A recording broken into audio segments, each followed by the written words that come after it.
Welcome, everyone, to the June 2nd, 2009 special meeting of the Redevelopment Agency and regular meeting of the Walnut Creek City Council. Would you please rise and join in the Pledge of Allegiance? I pledge allegiance to the flag of the United States of America and to the republic for which it stands, one nation, under God, indivisible, with liberty and justice for all. Ms. Olds, would you call the roll, please? With pleasure, Mayor. Councilmember Rajan? Here. Councilmember Silva? Here. Councilmember Sibbins is absent. Mayor Pro Tem Rainey? Here. Mayor Skro? Here. Next item on our agenda is one that we look forward to every year. Lisa Gerloff and her pride and joy, shall I say. Take it away, Lisa. Good evening. Yes, you have that right. This is the most favorite part of my job, is working with the Youth Council, and you're going to hear from them in a moment. What I'd like to do is give you a little bit of history. The Youth Council has actually been around. We're hitting year number 35. So they've been around since 1974 here in Walnut Creek. They don't look that old. Believe it or not, it started as a group of 20 individuals, and it still remains a group of 20. The biggest difference is, initially it was a group of ages 12 to 20. Now we run through grades. We go through grades 7 through 12, and the kids either must reside or attend school in Walnut Creek. And once they are on council, they are able to stay on council until they graduate high school, provided that they make all the attendance requirements in our bylaws. So at this time, without further ado, I'd like to let them take it over.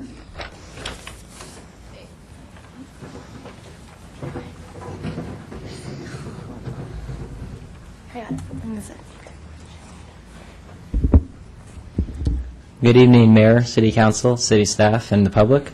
My name is Daniel Weinstein, and I am President of the Walnut Creek Youth Council. I am here tonight along with my fellow Youth Council members to give you a summary of the activities and events we participated in this past year. We began our events in early September with our fourth teen movie Under the Stars, featuring Ferris Bueller's Day Off. We also volunteered and solicited donations at the Family Movies Under the Stars events. Kevin Walker from our council serves as the liaison to the Family Movies Under the Stars committee. In addition, Kevin serves as a special features director for Movies Under the Stars, which involves coordinating presentations such as Faces in the Crowd, in which photos of moviegoers are taken that night and put on the big screen. This year, the teen movie Under the Stars will not be presented. The movie we had picked was Bill and Ted's Excellent Adventure. Every year, the Youth Council fundraises to assist the city with the cost of the movie. With the current condition of the economy, fundraising has been difficult, and we know that this is a difficult year to add extra expenses to the city budget. We will review the situation next year. However, we did participate in 3 fundraising activities. During the winter, the Youth Council sold chocolate in a C's candy fundraiser and raised almost $500. The Youth Council also helped take photos of Santa and the Easter Bunny at their annual pancake breakfasts and earned $250 in donations. And just last week, on May 29th, Northgate High School and Ignacio Valley High School participated in the improv show at the Ignacio Valley Theater. And even though it was free admission, people still put money in the donation jar, bringing in $100. Going back to September, we kicked off the school year with 5 new members and participated together in team building and leadership activities. We did this in the Lakeside Room at the Heather Farm Community Center, where city staff ran the events. The purpose of this event was for us to get to know each other, learn to trust each other, and become comfortable with working together. Now I'd like to turn the floor over to Megan. Hi, my name is Megan Uno, and I'm the Vice President of the Walnut Creek Youth Council. You've heard Daniel talk about fundraising in the beginning of the school year. Now I'll discuss what we did during the rest of the year. Each December, our council adopts a less fortunate family and buys and wraps gifts for them through the Adopt a Family program. We each contribute $20 to this event by earning money through jobs, babysitting, or extra chores around the house. We then all get together and shop for presents at Target. It's always fun picking out gifts for people who really appreciate our help. In February and April, we held 2 all-city 7th and 8th grade dances. We moved the location back to the Heather Farms Community Center from former location Tice Valley Gym. These dances included both public and private schools in Walnut Creek. Almost 200 teens attended each one of these bonanzas. In February, we attempted to schedule our third annual Battle of the Bands. This event usually showcases bands from Las Lomas and Northgate High Schools and is held at the Red House Music Center downtown. We normally run this show with Raja, owner of Red House. Unfortunately, we didn't have a Battle of the Bands this year due to lack of bands and available players, but the rotating guitar trophy is ready for next year's battle. In March, the Youth Council assisted with the annual teen job fair, helping advertise for this event and greeting teens at the entrance. The fair exposed teens ages 12 and up to summer jobs, internships, and volunteer opportunities within the city and with other local companies, such as ARF, Kaiser, and the Volunteer Center in Contra Costa County. We usually average around 300 teen attendees for this fair, but due to the current economic situation and the unavailability of jobs, over 500 teens attended this year. In March, Brad Revan-Para came to one of our meetings to interview Daniel, Katie Lynn Frankie, and Lauren Sipich for an article about the Youth Council, currently in the May-June issue of the Nutshell. He also took some beautiful pictures of us.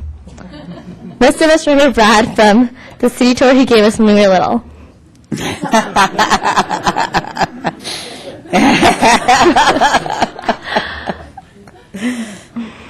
In April, Youth Council participated in the spring egg hunts at Heather Farms Markey Park.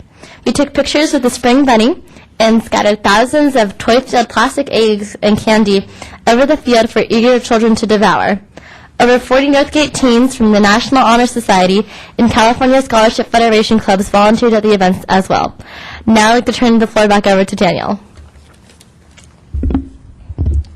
Some youth council members were wearing the bunny costumes at the spring egg hunt. This year I was lucky enough to be one of the bunnies, and I gladly accepted carrots from many excited kids. In May, the youth council met with the architects for the new library. 2 years ago, the youth council, along with other local teens, got together to share design concepts for the library's teen section. It was now time to meet again and give input on the actual fabrics and furniture for the teen section. The initial idea was for teens to come out one evening and vote on their favorite pieces of furniture by testing samples downtown at City Hall. However, there wasn't a huge turnout, so Lisa and other city staff brought the furniture and fabrics to the Northgate and Las Lomas high schools. It was fun to vote for fabric and furniture, and over 100 votes were cast between the schools. We are excited to see the final results. And on behalf of all Walnut Creek Youth Council members, I would like to thank the City Council, Pros Commission, and city staff for their support. Next year, the Youth Council looks forward to increasing communication with the Pros and City Council and working on our teen advisory role to the city. Thank you again. At this time, Megan, former Secretary Katie Lynn Frankie, and I would be happy to answer any questions you have. Any questions from the council? I was just curious, what was the budget for the teen movie in the fall? Do you know? $3,000. Just curious. Don't get any ideas. I was thinking that Mr. Skrell would like to take care You didn't say it quick enough. Here, let me help. And can we get a spring bunny costume for the mayor as well? It's not very Pick on the comfortable. mayor night? Not even 7:30. Two quick questions. First, great presentation. Thank you very much. For the job fair, was it? Do you find it useful? Do you think your colleagues or your fellow students are interested in attending those kinds of things? I mean, I think that there's a lot of willingness. I know this is kind of difficult economic times, but it certainly seems like a really worthwhile kind of thing, both like career day and / job fairs. I'm just curious as to what, how you all see those. A lot of my friends, it's hard for them to find jobs, especially this year with the economy. So that's just bringing all the jobs to them. And also there's a lot of internship opportunities and summer camps they can work out there as opposed to just going out and getting an application at some restaurant or store around here. So it makes it a lot easier, especially for the internships, because people wouldn't know about it other than the teen job fair. Thanks. And then the other question was, just in terms of giving us input in general, you mentioned next year you look forward to working more carefully with the Pros Commission and with us to offer input. advisory input about just things that are happening in Walnut Creek, ideas that you have to make the city more interesting, responsive, ideas that we could put in place to make it better for teens, young people in the city. How have you been doing that so far? Do you have any suggestions you can share with us right now to make it easier or better to communicate with us about the ideas that you have? Take that one if you don't mind. So in the past, we have worked with the council and the pros commission, for instance, with the skate park. Teens wanted a skate park for many years, and so we helped fight for one. At the moment, we're just trying to show teens that Walnut Creek really can be fun. It is teen friendly. And so when there's a big issue like that with a skate park, like we really wanted, we do try to fight for it. At the moment, there's nothing really that teens are really trying to push for, but when there is, don't worry, we'll be first to let you know. Cindy? Are you going to introduce all of the members? Yes. Okay, great. Thank you. But before you introduce, are you three all seniors? We are. Just Danielle. I'm only a sophomore. Okay.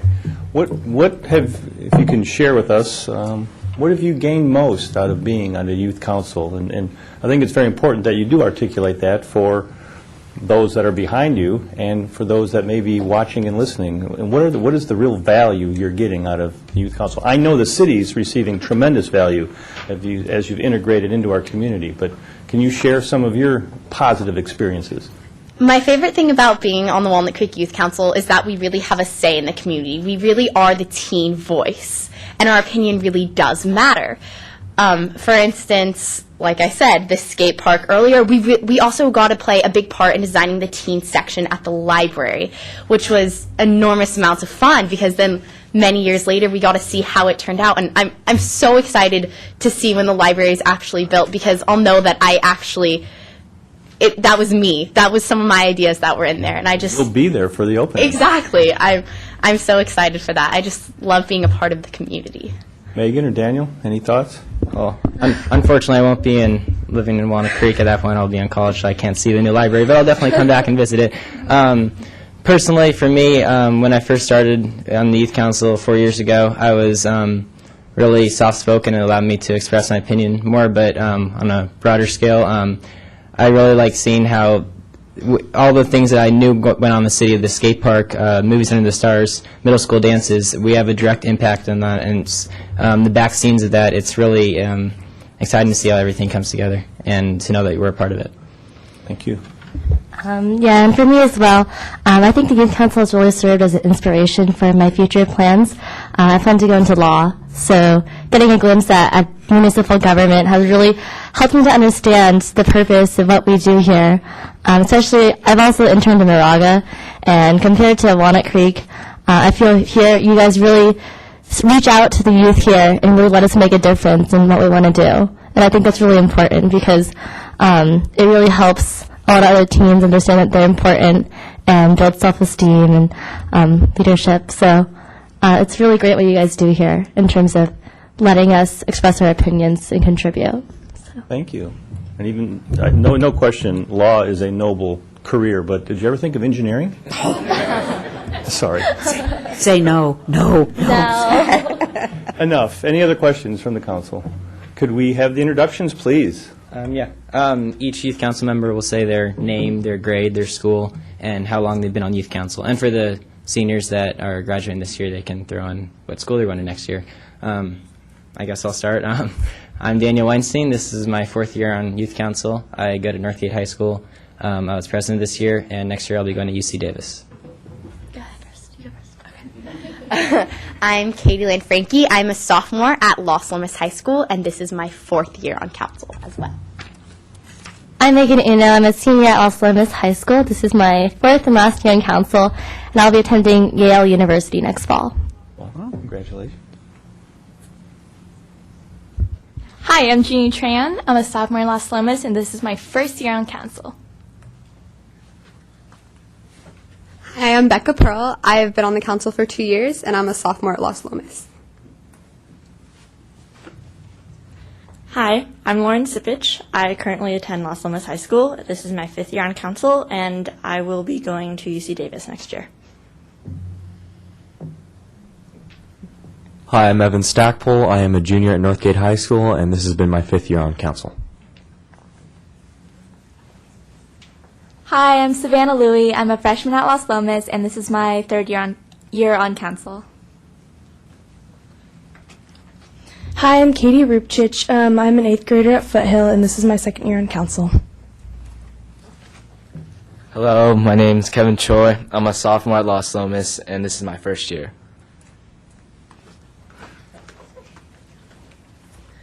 Hi, I'm Natalie Horan. I'm a freshman at Las Lomas, and this is my 2nd year on youth council. Hi, I'm Christy Baird. I'm currently a freshman at Carondelet, and this is my 2nd year on council.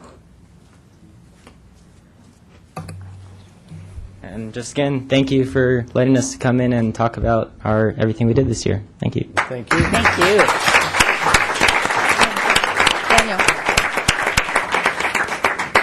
Daniel, could I ask you a question?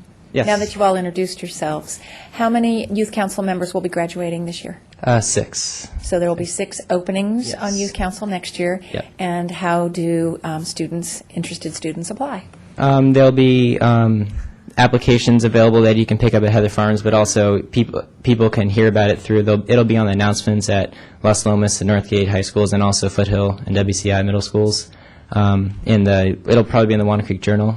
Any other ones I'm missing? You have to be 7th to 12th grade and attend a school in Walnut Creek. And have you selected your Or president for reside next in year? Walnut Creek. Have you selected your president for next year? The president, yes, Evan Stackpole. He's a junior at Northgate right now. He'll be a senior next year. And the vice president and secretary is still pending. We voted on it last night. We don't know the results yet. Drum roll. Come on, we can announce it on television. Be like the Academy Awards. Yeah? Rather not? No for a few weeks. It's the suspense. The application period for next year starts and ends? That's in September. Okay. Starts September. The applications will actually be online at walnutcreekrec.org beginning in mid-August, and we will take applications until, I believe, it's September 10th, with interviews for everyone that applies on September 17th, and they are group interviews by age. And since Lisa's at the mic, I think we should thank Lisa very much for her great effort. Thank you, Lisa. Thank you all. Thank you. Moving along to the consent calendar, items 2A through I. Would any council members care to pull an item off consent? I would move approval. Second. We have a motion and a second. Any members of the audience care to offer a comment on items 2A through I on our consent calendar? Seeing none, I will close the comment period. All those in favor of consent? Aye. Opposed? Next item on the agenda is public communications. This portion of the meeting is reserved for comment on items not on the agenda. Anybody care to offer some public communications? I see a couple of folks moving forward.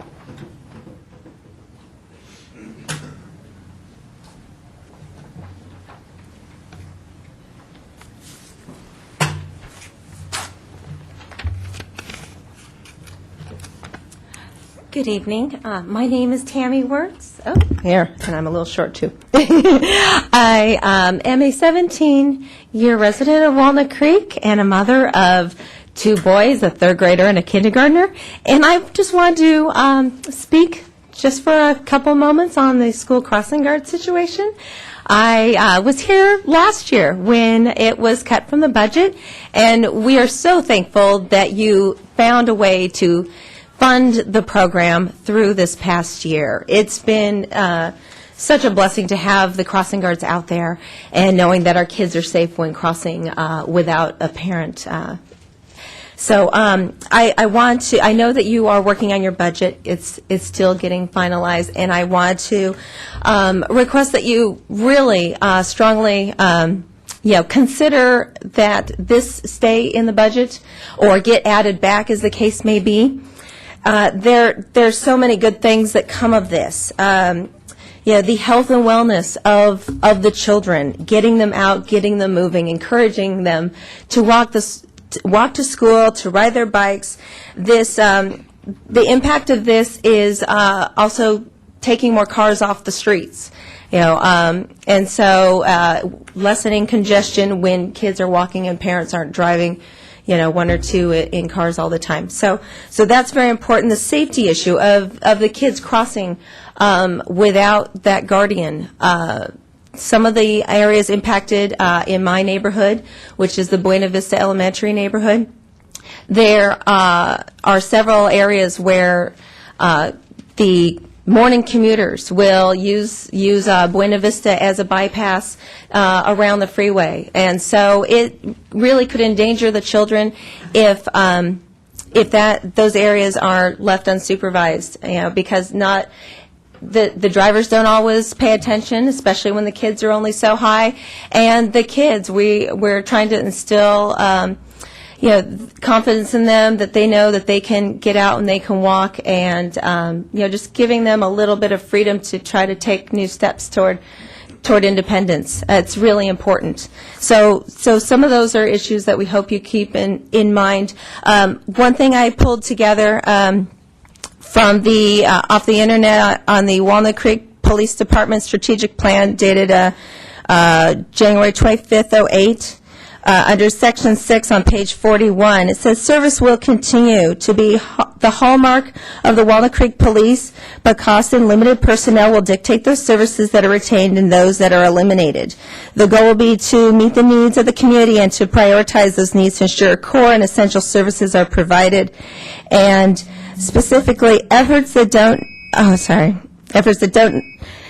lead to quality service and thus not help ensure a safe community will not be supported.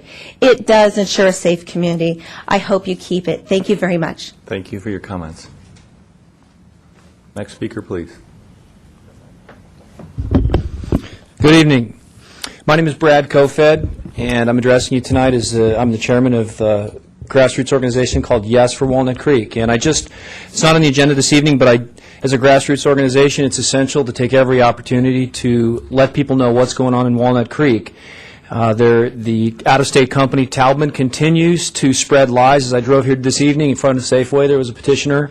And for those of you who don't know, these petitioners will say anything to get their signatures to overturn this Neiman Marcus project. They will tell lies that I don't have time to refute in 3 minutes, but it's just amazing. They will say, this project does not benefit to us. Which is untrue. It will be a stimulus package for Walnut Creek. It'll bring jobs, much-needed tax revenues, and attract the right type of people to our shopping centers. They claim there's no parking. Well, we're creating 175 parking spaces with this project. They claim the lift system that we're using for employees is unproven. It's been being used at Harvard Medical Center for 10, 15 years. Double the number of lifts. It is proven. Again, the lies go, they'd say the project was too short if they thought it would get them signatures, which they probably have at times. They'll say anything. So I just wanted to also express, I don't know if those of you saw the newspaper this morning, the Contra Costa Times, and it just talked about their tactics. 82-year-old Joanne Hanna, one of the most revered people in our community, one of the reasons we have open space in Walnut Creek, shopping at the grocery store the other night, and was accused by one of these petitioners of brushing into him and accused her of essentially causing an altercation. Now, this is ridiculous. This is the kind of tactic these people are up to. Joanne Hanna, 82 years old, being accused by one of these people of essentially assault in front of a grocery store. This is what they will bow to. And they're being paid by this out-of-town company, Taubman. Their consultant, Al Abrams, I don't know if he's here tonight, but he gets calls, and then he comes up and gets ridiculous innuendo in the paper. And I just think it's important that our people know what's going on. They're walking our neighborhoods as we speak. They're in front of our grocery stores. Our website is yesforwalnutcreek.org. So please go to the website, register your support. This is a grassroots effort that is not funded by Macerich, Neiman Marcus, or Broadway Plaza, but we have to stop this. This is insidious. Thank you very much. Thank you, Mr. Kofed. Any other speakers? Seeing none, we'll move along to our item on the consideration. This is Mr. Valeriestra is going to talk about televising city council meetings. Wow. Good evening, Mayor Skrell, members of the City Council. I'm Paul Vallariestra. I'm the city attorney, and since I'm talking about TV, I figured I better come up here to the podium so they can see me. Okay, I have a feeling we could be here for a while. Yeah, our camera crew is sitting in the audience. I'm not quite sure who's manning the cameras right now, but I guess it's on autopilot. Maybe we don't need crew. No. In any event, I'm appearing before you tonight seeking direction regarding the operation of the city's cable television channel that carries the city council meetings. Historically, this channel, which currently is on Comcast on channel 28, historically it's been operated by Comcast, and by operating I mean they're the ones, they man the cameras here or operate the cameras here. Not supposed to say man the cameras. They run the studio, they sort of program the channel, make sure everything's working. And currently council meetings as well as more recently planning commission meetings play on that channel. As of September, Comcast is no longer going to operate our channel.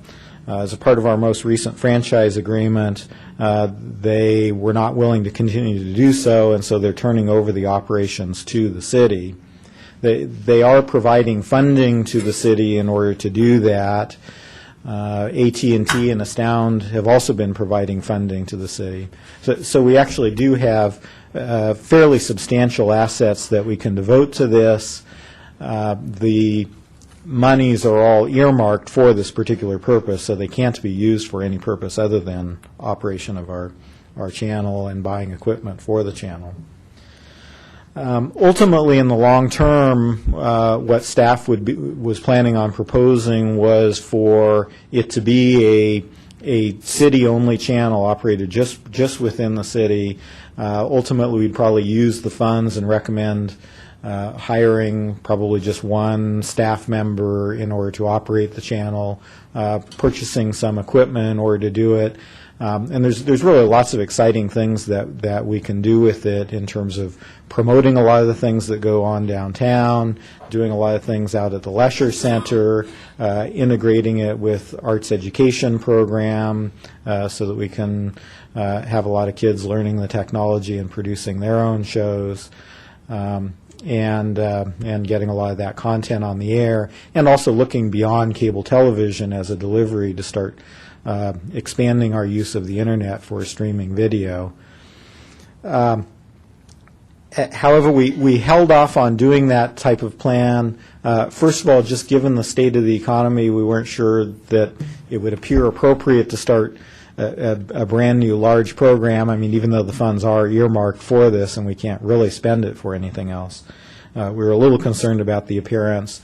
And then also with the retirement of our public information officer, Brad Rovenpera, we've been looking into how those duties get divvied up and the sort of overall organization of our public information efforts. So we felt like we should integrate those discussions with what we do with the channel.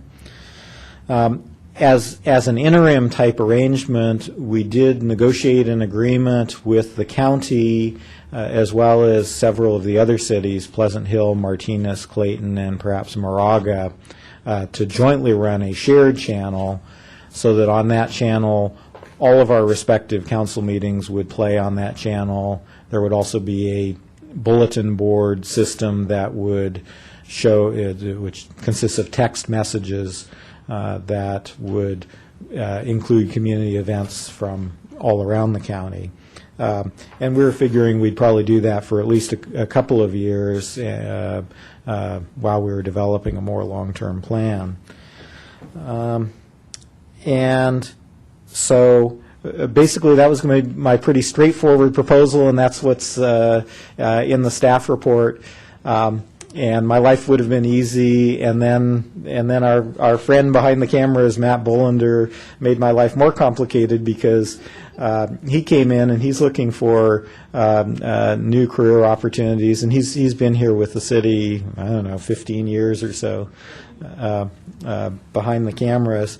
And so he was looking at the proposal and had said, you know, I would like to work with staff and try to develop some type of of interim, perhaps eventually permanent type of proposal where he believes for similar amounts of money that he could get going or continue to operate just the Walnut Creek only channel.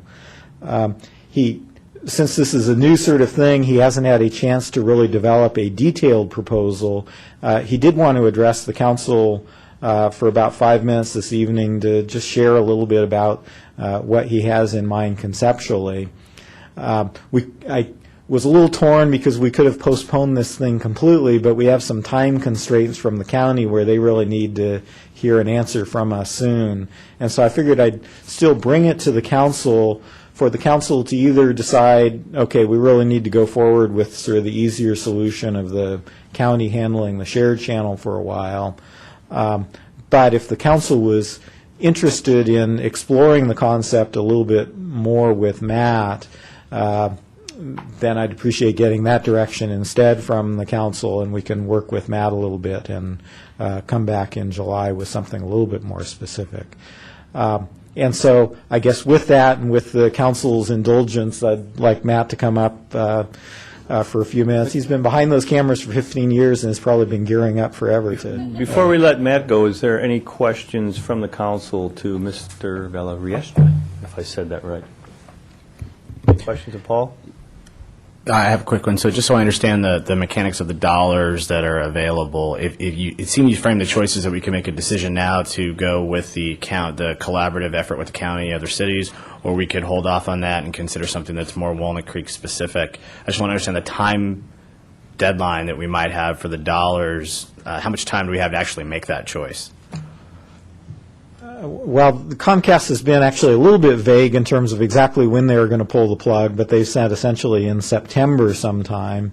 It does take a little while to gear up a bit. We probably could continue almost indefinitely with this, with getting live council meetings on the air simply by Matt keeps flicking the magic switch behind the wall and it magically gets on the air, but then the channel would probably be largely dark other than that.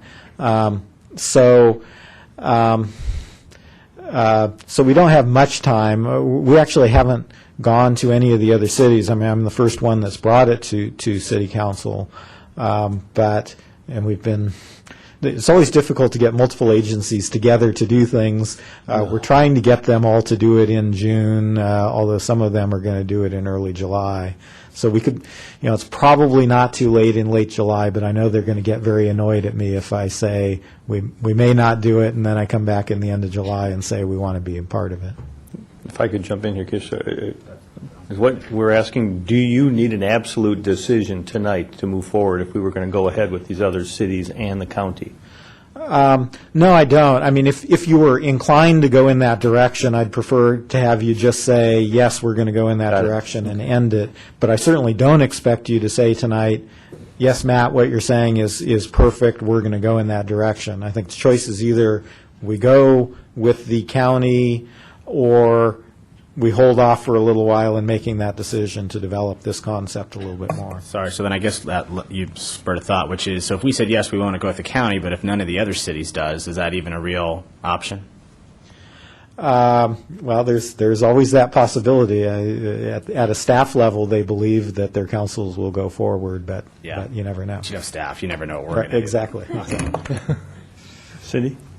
But Paul, the option to go with the county or actually have the county become the service provider for this, what facility would they be using to actually create this? Or do they continue to use this and then, I mean, what physical facility is this, or is this just personnel? Okay.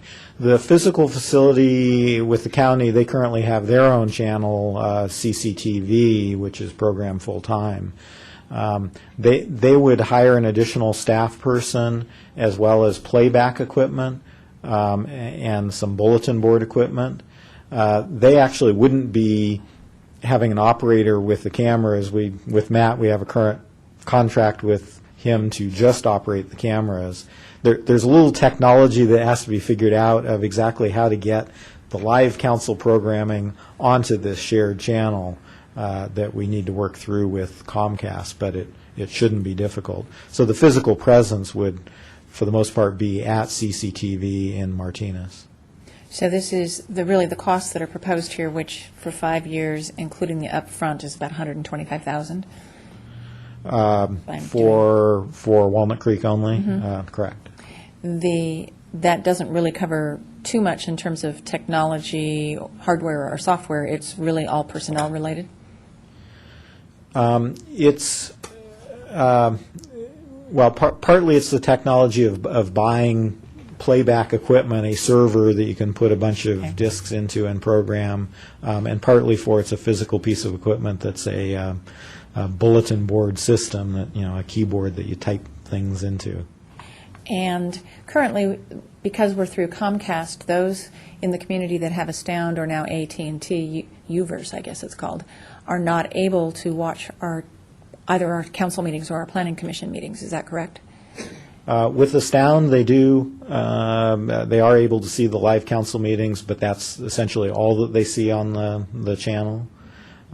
With AT&T, they're in the process of developing the capability to put it on the air, and we're still working out those details with AT&T. So in working with the county, we will still be able to then maintain delivery of the programming through all three providers? That's correct. All right, thank you. Yeah. Yes, you're mentioning multiple cities and all of them prefer live broadcast. Have you, it would all only be on the one channel. Correct. So how are the council meetings staggered? Do we have conflict? Currently my understanding is, Moraga isn't currently on television at all.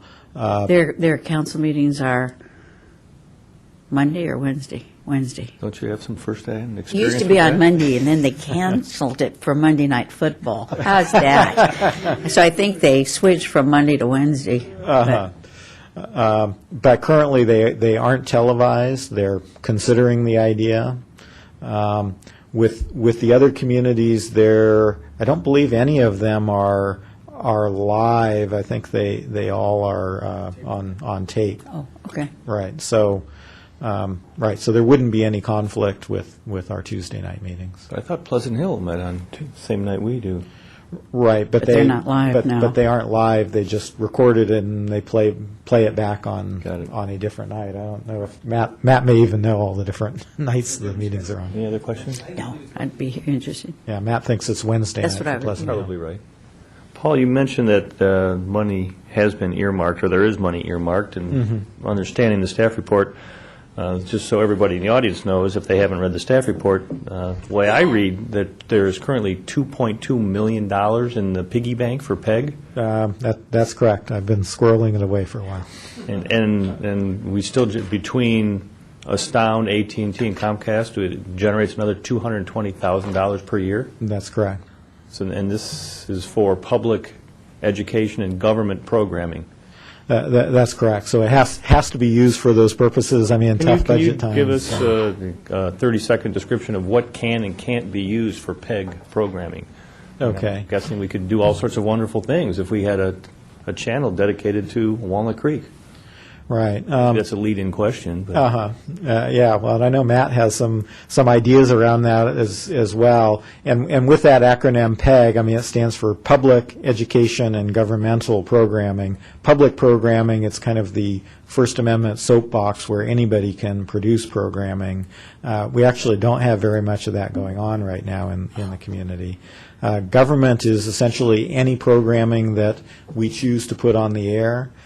So it can be... Could be all commission meetings. Could be all commission meetings. It could be, various community events. Art and Wine Festival, we could provide... Northgate football games. Of that. Northgate football games. And in fact, Matt does a lot of the high school sports type of productions. I think Matt was also going to mention that Northgate actually has their own studio there, and we could potentially create some we keep asking you these partnerships. questions, we'll get Matt's speech down to 3 minutes. But virtually anything you can think of that would be of interest to the community, we could put on the air. Okay, thank you. Okay. The council, we typically only allow 3 minutes for public comment. If it's the wish of the council, will we relax that a little bit for Matt this evening? I mean, he gets 10 seconds. Is Isn't that the 10-second warning? That's right. Okay. Yes. Exactly. Come on up, Matt. Okay. Wow, this feels kind of strange. Being out here. Here, will this help? 10 seconds. Wait. Okay. No, that's the first Inside thing. joke. That's the first thing I would fix. No. As some of you know me as Matt Bolunder, Mr. Funnelhead, Metal Matt, a variety of the guy behind the wall. That's me. When this came up, I was sitting in bed Saturday night around 4 in the morning, and I thought about this. This epiphany came to me about this idea, the option, the possibilities of this program, this Walnut Creek channel. And from there, images and thoughts and different ideas came in my head, so I came up with a quick synopsis of it right here. I'll do my best, and we'll see how it goes. Walnut Creek has always been a leader in innovation in Contra Costa County. From the arts to business, Walnut Creek has paved the way for other neighboring cities. Now you are asked to make a choice between joining a consortium of cities, the MOU agreement, who want you to keep local television, government television, up and running through the county, or to create your own customized channel that specializes in the vitality and beauty of Walnut Creek. Let's look back at the past of Walnut Creek, the glory years of WCTV Channel 6, 1992 to 2004. I worked on and produced many dynamic programs, such as A Look Back with the help of Brad Rovenpair, a look at the historical look at Walnut Creek. Creek Currents, a 10-minute news segment that we do actually about the city of Walnut Creek also. CC Rock, which would interview classic rock stars from the days gone by. Mr. Funnelhead, focusing on storm drain pollution. And one of my favorites was the AT&T or the Comcast Game of the Week, which we actually got to really dive right into these high schools locally and cover these stars from the future, many of which are now in colleges and use their college career from my tapes, which I thought was very enriching. All these I'm very proud of and very excited about. Walnut Creek has so much to offer, from the trails and open space to civic arts, the ice rink. It's hard to believe that so many activities and attractions happen in one city. For the past 17 years, I've sat behind the glass in what we now call the council chamber's video room. During those years, I've seen the focus of cable television go from local to more regional coverage on the local cable channels. Okay, here we go. Live broadcasts of the Walnut Festival Parade and other events, the Creek Cleanup, are no longer part of your local cable television. Great local events and classes are happening around us every day, but does the public really know the full extent of these activities, entertainment, education that take place in this great city? Not in the television world. I've always wanted to share my thoughts at past city council meetings, like Primo, but I knew my place as an employee and not a participant. So tonight I bring you an innovative idea for your consideration. In the first year of the MOU agreement, CCTV, the county, is asking the city of Walnut Creek to pay $47,000 to create a shared community bulletin board and playback of city council and planning commission meetings with 4 other cities in Contra Costa County. The question is, does the city of Walnut Creek want to be part of 4 other cities' city council meetings broadcasted on a shared facilitated channel by the county? Or would it be interested in creating their very own city-run channel with an experienced person with a vast amount of knowledge in cable television? Why not give Walnut Creek something to be proud of? A channel with their own community bulletin board, their own public meetings, but also the arts, sports, education, music, and the focus on local schools and events. Why not change that room behind the glass into a video portal for the city of Walnut Creek? Here are a few show ideas. Civic Arts Showcase, Walnut Creek Police Talk, At the Theater featuring the Leisure Center for the Arts. All these could be monthly or bi-weekly programs depending on staffing and funding. All the elements are there, piles and piles of archived video footage from the past 24 years, which may be lost if not recovered and stored soon. Funding created by the innovative thinking of Paul Valeriestra. And lastly, and most importantly, the infrastructure and the access to broadcast live from the Walnut Creek Council chambers to all of Walnut Creek. At present, the county does not have a way of broadcasting live Walnut Creek City Council meetings from their current location at Douglas Drive in Martinez. Right now, you have a proven system that works in the council chambers. We've all known we've had signal problems over the years. We've had issues.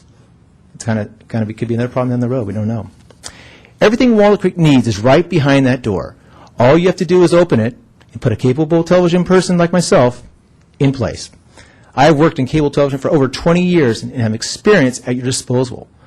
I know the cable runs from Arroyo Way to City Hall. I have maintained and programmed the channel before.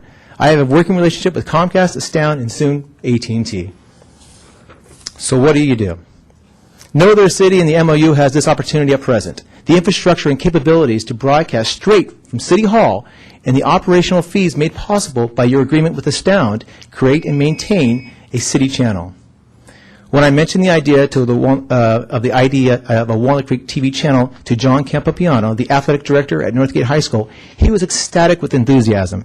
He has always welcomed my involvement at Northgate High School, and he thinks this is the perfect time with shrinking budgets and students in need of vocation opportunities and internships. I think I would be the perfect candidate for such a challenge. And no, we don't have to start from scratch. We have many great segment stories and ideas that are already been created from past years. In closing, timing is everything in life. I look forward to this opportunity in creating a dynamic, community-oriented broadcast channel. After serving this great city for the past 17 years, give me a chance to present you with several different options and plans to ensure that your choice is the right one. You will not be disappointed. Thank you. Do you have any questions? If we went for this, do you have any suggestions of a person that could do it? No, I had this guy I knew. I knew this guy. It's just timing. It seems like sometimes things in life happen for a reason, and I have a feeling this is part of fate. Cindy? Nice job. I was thinking, how do you see the potential, or do you have any thoughts now, or perhaps if we get a proposal from you, it would be good to include, in addition to just broadcast on television, something that Paul brought up, which is leveraging the internet more, streaming on the internet and packaging up clips using YouTube or other mechanisms of getting these programming out. If you could just sort of talk to that, any thoughts you have off the top of your head would be interesting. I actually, right now, manage 3 websites, funnelhead.com, ctrock.com, and also in limbo, gameoftheweek.com. All 3 sites have video clips that are uploaded and used for visuals to actually drive the website. For the most part, video is what makes the website so important.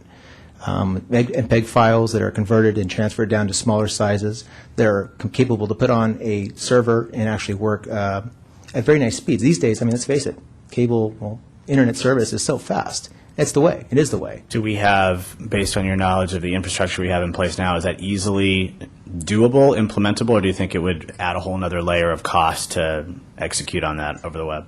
Most of the things that you create, like in Final Cut Pro, which is the average editing system that I use and most of my colleagues use, has a program where you actually do that in the process almost anyhow. It's basically one click away to convert it to an MPEG file for use on the internet.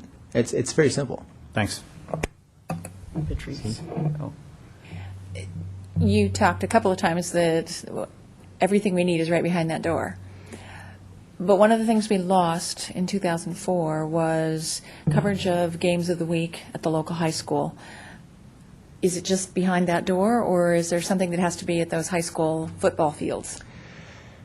Those games weren't live in the first place, but I fought hard and strong for those games. People like Doug Longero, John Campapiano. We covered baseball, football, girls volleyball. Girls softball, all kinds of sports. When that went away, I lost part of my job. I was the director-producer of that. And then I became a tape operator for a regional game that traveled all across the Bay Area. It wasn't a horrible job, but it was the job I had aspirations for, the thing that drove me every day to come to work and actually make me really excited about what I was doing. No. Part of the reason I'm probably here right now today. So we do have the ability to do it. Oh, yeah. There's no problem. Live would be the issue. Live would be the issue. It might have to be tape delay. But yes, you do have the ability, and that's my first career was actually in 1999 working for the Giants. I interned for the Giants and worked during the earthquake year. That was my first instance in actually video production, and I learned from one of the best directors there is, Jim Lynch. He actually was he's still the guru of directing. Patrice, did you have a comment? I just wanted to mention that we have the Granicus system, which is what we do our video streaming for the council meetings and also all of our commission meetings right now. and that has a lot of capabilities to put up content on the web and convert files into the proper format. And there's a lot of modules to that we have not used yet. So there's an opportunity to expand and grow with that. And I did want to mention to Council also that we are now doing video for Planning Commission meetings. Those are tape delayed. They are not live at this point in time, but we've been doing them for how many meetings now, Matt? 3? 2? 3 meetings now. So it's sort of a soft opening to get used to it, but so we are rolling out a little bit more of the video. Thank you. Any other questions for Matt? Thank you, Matt. Thank you very much. Any other comments from the audience on this topic? Come on up.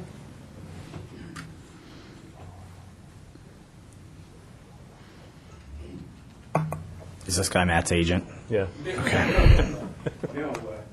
Hi. My name is Rob Weiner. I found that fascinating. I'm really excited about it. On the other hand, I'm wondering how many people in Walnut Creek ever watch this. I know it's great that we make it, but is it viewed? Has anybody done any assessment of the numbers of people who look at the city council meetings on TV? What else would people be doing? Thank you. That's a good answer. Is that it, sir? That's it. Thank you. Any other comments? Actually, while he's coming down here, it is surprising as we wander around how many people actually do watch it. It's surprising. I get comments frequently. I think maybe they were channel surfing and accidentally saw us, but The remote control broke. yeah, I had to turn it off. But no, we get a lot of comments on people who watch it. I'm Graham Travanik. I'm a senior at Los Alamos High School, and I had the pleasure of meeting Kish and both Silva. They came into my AP Government class, so it's just interesting to see them here. But I think the idea is fantastic, personally. To make a suggestion, actually, you covered sports, but there are lots of other things besides sports, like band concerts. Even at Los Alamos, we have improv shows, theater improvisation shows. And I think it would certainly be enjoyed by the populace to broadcast those, because I feel like, especially at Los Lomas, these people kind of miss these and just look at sports. And I would like to see, if at all possible, coverage of that too. And we have a fantastic theater, and I know that that other schools in the district do too. So as just a suggestion for an addition to that. Thank you. Thank you. Any other comments? Bring it back to council. Any other questions for Paul? How quickly can Nat give us a full proposal that would show us the costs that probably, if there are any physical hardware or software costs, as well as what proposed fees would be? I guess I don't really know. Matt literally called me yesterday about all of this. So, do you have it? Like I said, the main thing is the options, of figuring out what exactly, to the extent you would like to actually put a channel up, of what the channel would actually do. So I'd probably create 3 different options, A, B, and C, kind of give you a slimline look, a more medium look, and then everything. I mean, and give you the 3 looks. I mean, the equipment is not that hard to purchase. I've been researching for the last 3 days. We have a lot of the equipment already at my past employee of Comcast. So there's, I know the knowledge of what we need. It wouldn't take that long to get. As far as the proposal time to get it to ready, I'd say a week and a half. Although I would just add an observation, and for your colleagues' consideration here. I mean, we do have a public information officer. I know you're leaving us. We're still trying to convince you to not do that. But but you're still around for a while, and we have a community relations person as well. I mean, I feel like personally, my feeling is on a proposal, I would be interested in seeing some input and direction from those folks as well, so that we can consider whether this alternative is something that meets, some thought has been put into it from the city in general about how we could utilize these types of video services generally. So I think for me to want to evaluate an alternative, I'd want to feel like it's integrated into some broader thought from the city's outbound communications perspective in general. Well, on that, I think I have a question. Well, I know I have a question for Paul. And it's a difficult question, recognizing Matt's enthusiasm, but should this, what's your opinion on just sole sourcing a request for proposal to Matt, or is this something going on, what Kish is saying, talk to Brad, talk to Gail, and have a request for proposal that others can also propose? I think it is appropriate that we would accept other proposals. Of course, if we went through a really full-fledged RFP process, it may be months before we really completed something. No, so more of a. No, I wasn't suggesting that long of a process. Obviously, we need to do something soon, but I'm not sure it's fair to use PEG money just to say, Matt, we recognize your enthusiasm and your talents, but we do need to open it up to anybody. No, absolutely, I agree. And I mean, Matt does bring certain unique knowledge, as well as perhaps if usually you'd be talking with video production companies, and they have a lot of overhead, and I'm not sure they can do the kind of flexible thing that Matt could do. But we should certainly check and find out. And maybe I should say also real quickly, I appreciate the flexibility of the council in letting me present it this way, as well as the flexibility of the city manager. I know I'm dabbling in policy here, and most managers freak out when they have city attorneys dabbling in policy, and Gary is, as usual. They freak out when we get in policy, too. So I know this is kind of outside the box a little bit, the way that this has come to you, so I appreciate that. Sure. Are you finished on that? Yes, thank you. Getting into the money, and I think this goes to the gentleman's question, who would watch it, but this is money that we cannot use for absolutely anything else but the public education and government. You said we currently have $2.2 million, and that has been an accumulation of the monies that we have received to date? That's correct. And then we are continuing to receive $220,000 each year of our franchise. That's correct. I mean, it can go up and down a little bit because it's based upon a percentage of cable company revenues, but that's correct. Our franchise runs until when? Do you recall? Our franchise with Comcast, it was a 15-year franchise that we just approved 2 years ago, so we have another. So that we are anticipating that annual amount someplace in that neighborhood would be continuing? Well, that's with the Comcast franchise. Actually, with the Astound franchise, that runs until 2014. There's local franchising has now been preempted. Existing franchises continue, but the state has preempted it, and so actually, once these franchises run out, assuming the companies still want to operate, they would operate under a state franchise, although the state franchise essentially grandfathers back in what they were paying in these PEG fees previously. Unless there's no guarantee the state would give us our franchise. Well, it's certainly always possible that in tough budget times they will look. Oh, they wouldn't take our money, would they? But I would have to assume we could run for quite a while on this money unless whomever got a single station really had a very high salary. Right, that's true. And certainly, with some of the things that Matt was talking about, like doing football games, starts to get a little expensive once you're doing additional production. Some things are very cheap to do. You can send a camera person out to cover, community events, art and wine festival and things, and it may not be that expensive, but football games require a certain amount of production. We could use it for CERT training exercises, like Saturday. Matt and I were both out there. It would have been a great opportunity. That's correct. I would be very interested in getting proposals with a timeline on it or time frame, so that, as you say, it doesn't go on forever, and with some different options in it. I sense that's the direction the council is heading. I'm seeing nods. Do you have enough information to proceed?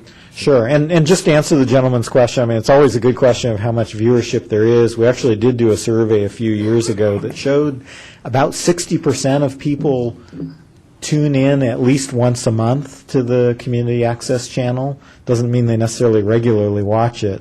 But part of the struggle we have is, other than council meetings, there's not much of a regular schedule, so people don't really know when to tune in because we don't have control over when. Well, that's a things really get good programmed. point, and that's sorry to interrupt you, but that's sort of what I was thinking about the web capabilities that we have. I mean, you know, we know generally on all issues that one of the key things is how effectively are we communicating with our residents in general, right? And there are any number of vehicles that we use to do that, but the broadcast is one opportunity, the live broadcast, but certainly creating the facility on the web to push information to people, to push links, clips, to direct subscribers to regular meetings and to alert them as to when there's a topic that they're interested in and there's some video that's been archived that they can see. I mean, I think there's a lot of potential around this to really step up our ability to communicate generally with our residents on topics that they're really interested in. So that's kind of how I see the potential of this, is to take that to another level. So that's my particular interest, to agree with the sense of this, that having some proposals that outlines thoughts around that. Sooner rather than later, as the July meetings, does that give you enough time to get proposals back and come to council with a recommendation? Yeah, yes, it does. Perfect. Okay. Any other comments? Thanks, Paul. Okay, great. Thank you.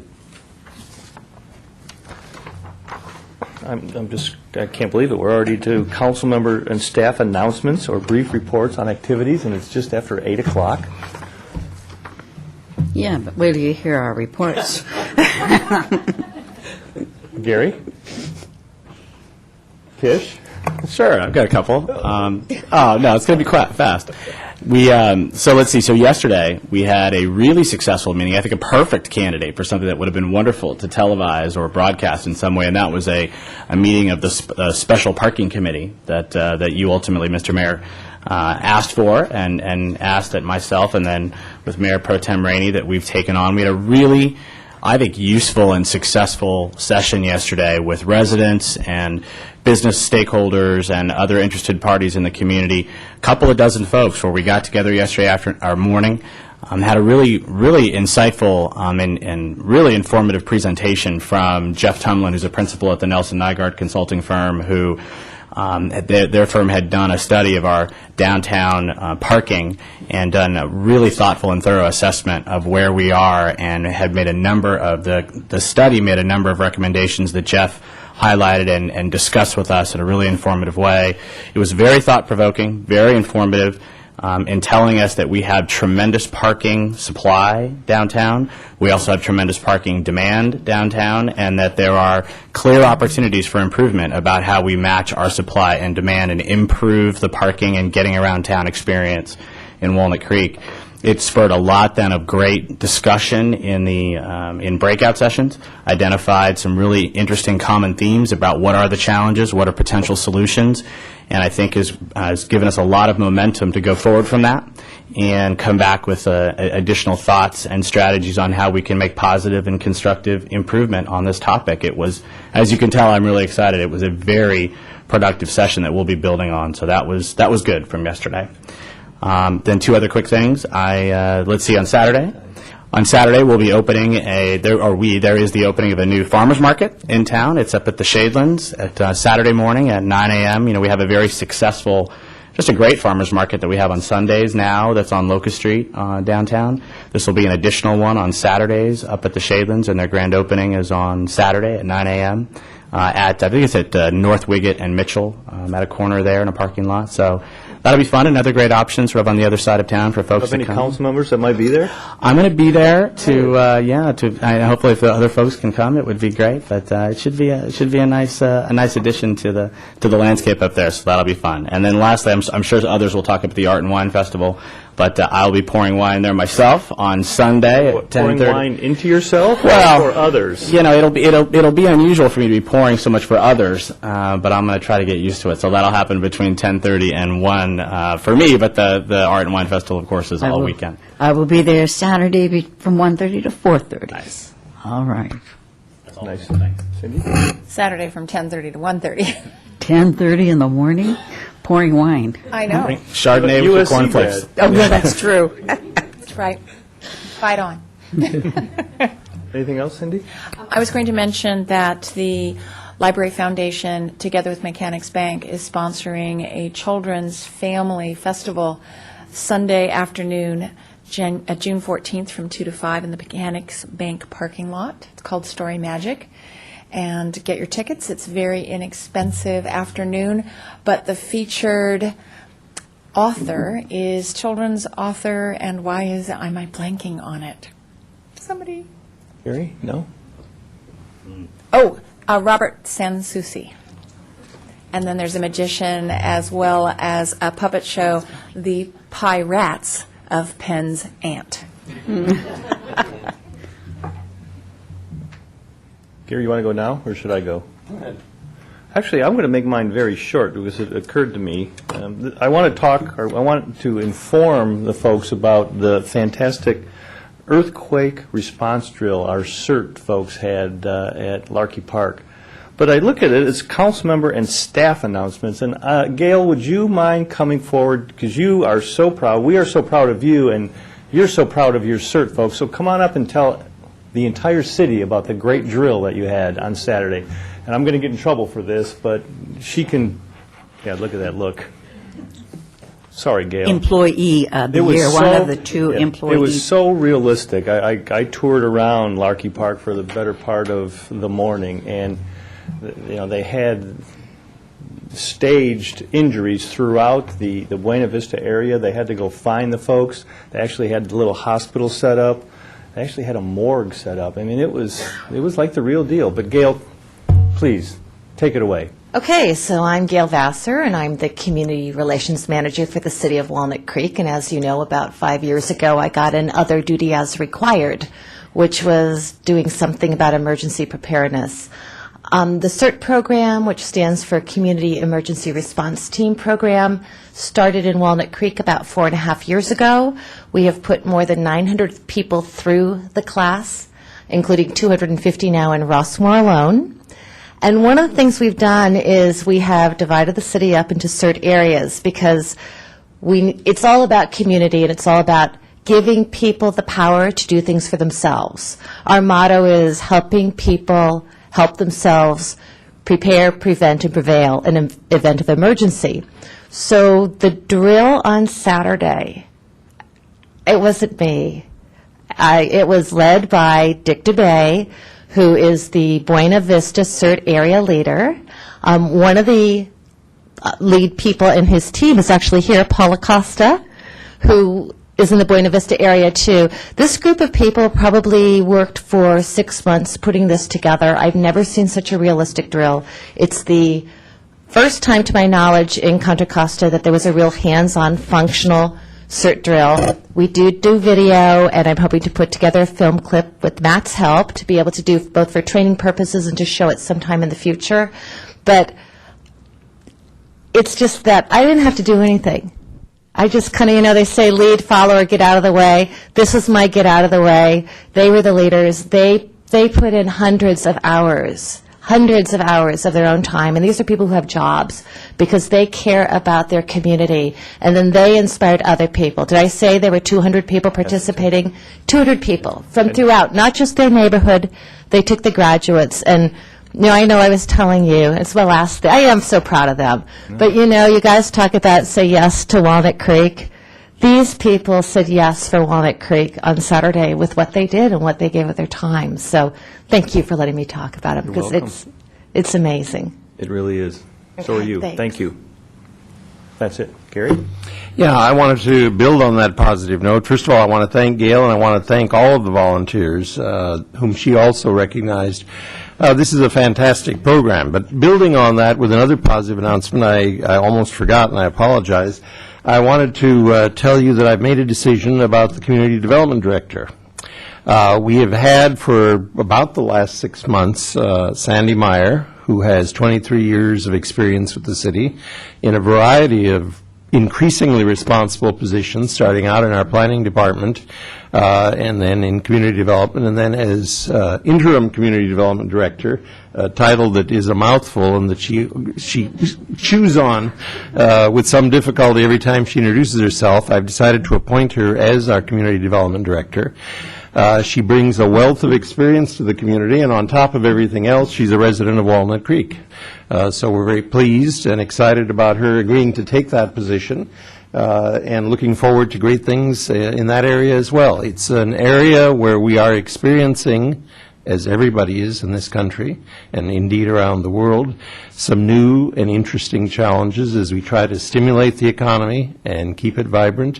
And I'm confident that Sandy and her crew will do an outstanding job. So I can't say welcome aboard. Congratulations.